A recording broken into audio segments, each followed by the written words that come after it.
All right, so this is going to be another movie review. Excuse me. This one's called All Name the Murderer, 1936. Giving a 1 out of 5 stars. I hated this flick. Newspaper man puts the finger on killer. Puritan Pictures presents All Name the Murderer with Ralph Forbes, Marion Shilling. I don't even know who these people are.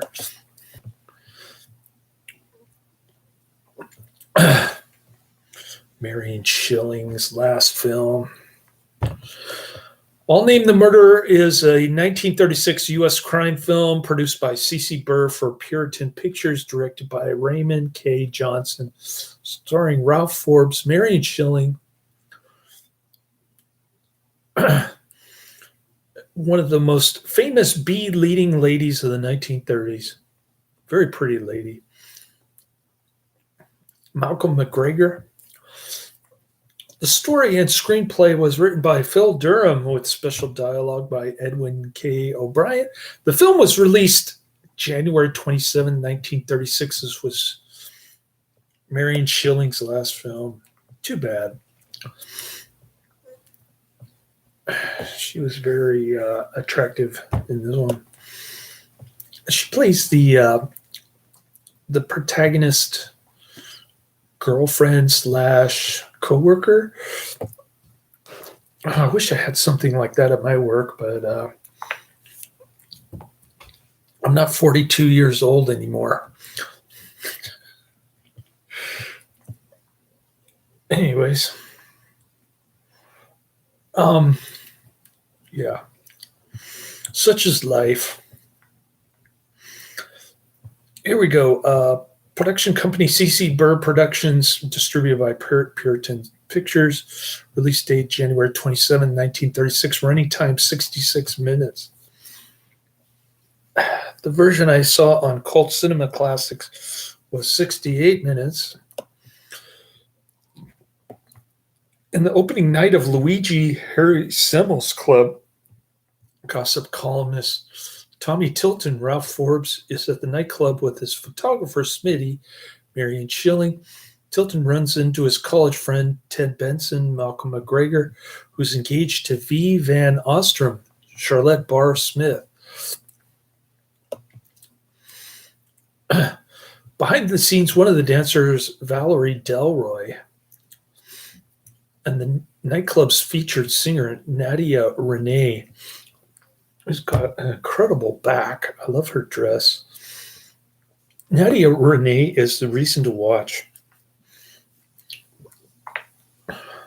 But she's only in it for like 5 minutes, so I'm upset. I wanted to see more of Nadia Renee. Valerie Delroy and the nightclub singer, Nadia Renee have an argument which results in Luigi firing Valerie and her dance partner Walter Gain-Kinsey.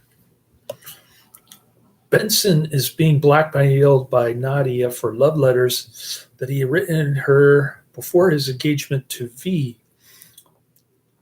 Tilton agrees to talk Nadia into relinquishing the letters, which she agrees to, but after seeing Benson, she changes her mind. Benson is angry at the double cross, picks up a stiletto, and tries to attack her just as she turns out the light. Meanwhile, Luigi rehires Valerie and Walton. Tilton goes to Nadia's dressing in an effort to find Benson, but finds Nadia dead. Instead, he retrieves the letters. He locks her door and he calls the police. After the police arrive, the cook for the nightclub states that he saw a well-dressed man leaving the back way. After questioning everyone involved, Police Captain Flynn, John Cowell, he's like the Keystone Cop here. Once Benson brought in for questioning, Tilton is certain Benson is not the guilty party. Tilton is one up on the police department because he's such a dashing reporter. Tilton promises to discover who the murderer is using his newspaper column. Later, Benson turns up at Tilton's apartment. Valerie reads Tilton's column the next day, and Valerie arranges a meeting with Tilton, but Valerie is murdered before she had a chance to talk to him.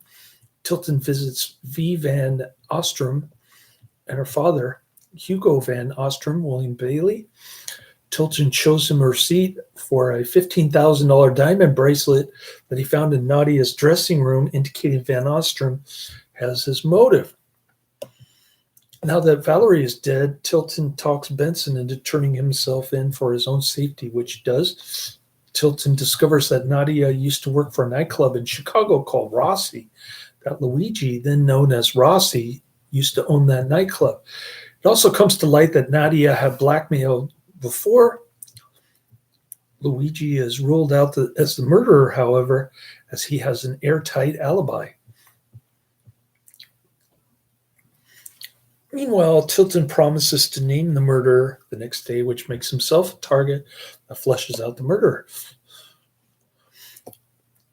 And that's everything on Wikipedia. On IMDb, it gets pretty lukewarm, 5.2 out of 10 rating, 186 ratings, 1 hour, 6 minutes. Again, I don't know why the Cult Cinema Classics has an extra 2 minutes, but that's how it is. It's a comedy crime drama. I didn't find it funny at all. I thought it was boring. And I didn't even know who the murderer was. It just came out of nowhere, and I had no idea who he was. It wasn't a surprise. It was more like, who is this guy? When a nightclub singer is murdered, a local gossip columnist begins his own investigation. More movies like this, Terror Street, Double Exposure, The Lady in the Morgue, and Macy Goes to Reno. When nightclub singer is murdered, a local gossip columnist begins his own investigation. The earliest documented telecast of this movie in New York City occurred Monday, January 6, 1947 on WABD Channel 5. Soundtrack is Love Dreams, uncredited. Music by Gene Johnston.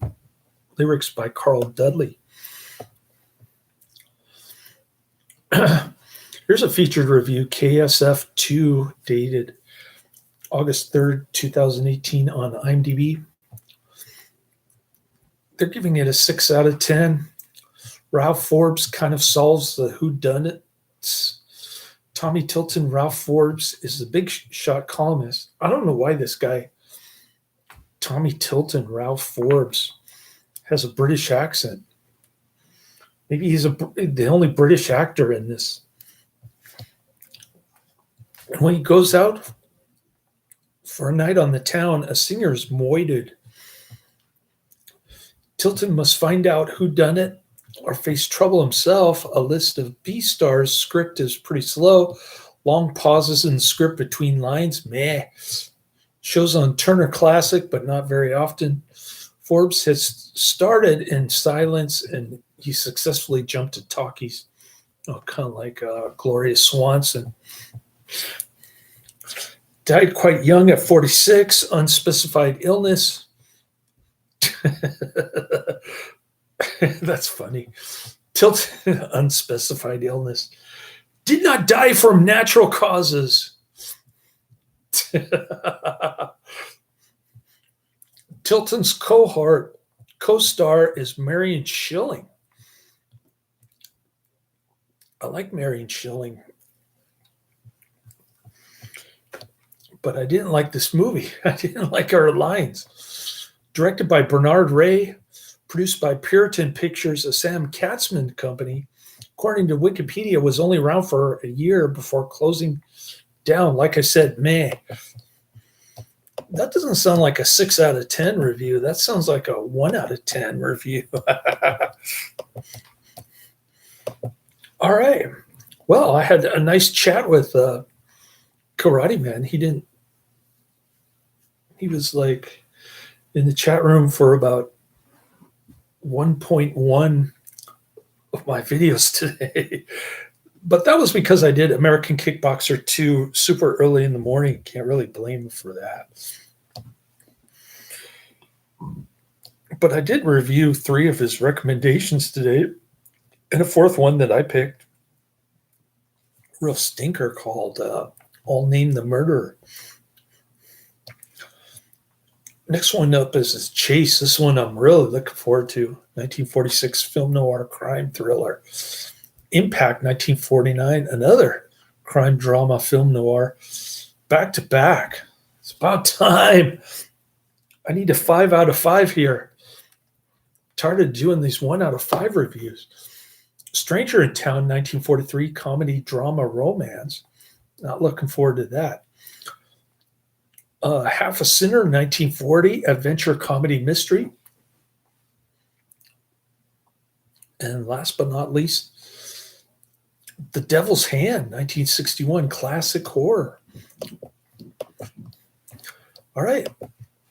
So that's coming down the pike on my list. And I'm looking forward to the first 2, and the last one, I'm not looking forward to the middle 2.